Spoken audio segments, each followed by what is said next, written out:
जय श्री हरि मित्रों, स्वागत है आप सबका इस दिव्य आध्यात्मिक यात्रा में। आज हम बात करने वाले हैं उत्पन्ना एकादशी की, जो कार्तिक शुक्ल पक्ष की अत्यंत पावन तिथि मानी जाती है। शास्त्रों में कहा गया है कि इस व्रत का पालन करने से मनुष्य को जन्म जन्मांतर के पापों से मुक्ति मिलती है और विष्णु भगवान की विशेष कृपा प्राप्त होती है। तो आइए आज हम जानेंगे उत्पन्ना एकादशी की कहानी, महिमा, पूजा विधि, महत्व, क्या करें क्या न करें और इस दिन किए गए उपाय जो जीवन बदल सकते हैं। वीडियो को अंत तक देखें और यदि पहली बार आए हैं तो चैनल को जरूर सब्सक्राइब करें। तो चलिए शुरू करते हैं। उत्पन्ना एकादशी कार्तिक शुक्ल पक्ष की एकादशी को आती है। यह दिन इसलिए पवित्र है क्योंकि इसी तिथि पर एकादशी देवी का जन्म हुआ था। यह व्रत व्यक्ति के जीवन से नकारात्मकता, पाप और कष्टों को दूर करता है। इस दिन भगवान विष्णु की विशेष पूजा और जागरण का अत्यंत महत्व है। बहुत समय पहले सतयुग में एक अत्यंत शक्तिशाली दैत्य था, मुर दैत्य। यह दैत्य इतना बलवान था कि देवताओं के लिए भी उससे जीतना असंभव था। मुर दैत्य निरंतर स्वर्गलोक पर आक्रमण करता, देवताओं को पीड़ित करता और त्रिलोक में आतंक फैलाता था।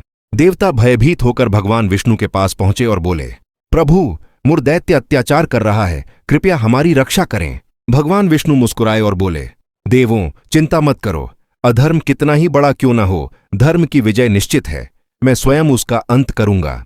यह कहकर भगवान विष्णु गरुड़ पर सवार होकर बद्रीवन की ओर चले, जहां मुर दैत्य निवास करता था। जैसे ही मुर दैत्य को पता चला कि स्वयं नारायण युद्ध भूमि में आए हैं, वह अत्यंत क्रोधित हो गया। उसने अपनी विशाल सेना को बुलाया और एक भीषण युद्ध शुरू हुआ। कई दिनों तक निरंतर युद्ध चलता रहा। भगवान विष्णु की दिव्य अस्त्र शस्त्रों से असुरों की सेना नष्ट होती गई, लेकिन मुर दैत्य अमर शौर्य से लड़ता रहा। कई दिनों तक युद्ध करने के बाद भगवान विष्णु एक क्षण के लिए विश्राम करना चाहते थे। वे हिमालय की एक गुफा में जाकर विश्राम करने लगे। मुर दैत्य ने सोचा कि यह मौका है और गुफा में प्रवेश कर भगवान पर आक्रमण करने के लिए दौड़ा। जैसे ही मुर दैत्य अंदर पहुंचा, अचानक वहां एक तेजस्वी दिव्य कुमारी प्रकट हुई। उसके शरीर से प्रकाश की ऐसी किरणें निकल रही थीं कि मुर दैत्य कुछ क्षणों के लिए अंधा हो गया। वह कुमारी बोली, अरे दैत्य, तू सोए हुए भगवान पर आक्रमण करना चाहता है?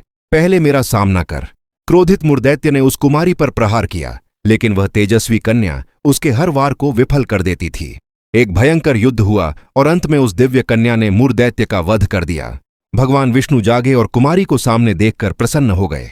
उन्होंने कहा, देवी, तुमने मुर नामक दैत्य का वध किया है, इसलिए तुम्हारा नाम एकादशी होगा। तुम मेरे भक्तों को पापों से मुक्त करोगी और जो भी मनुष्य इस तिथि का व्रत करेगा उसे मोक्ष की प्राप्ति होगी। तब से यह तिथि उत्पन्ना एकादशी के नाम से प्रसिद्ध हुई।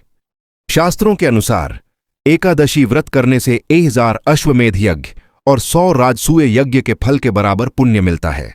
यह व्रत मन को शुद्ध करता है, नकारात्मक विचारों को दूर करता है, जीवन में स्टक एनर्जी, दुर्भाग्य या किसी भी प्रकार का ग्रह दोष कम होता है।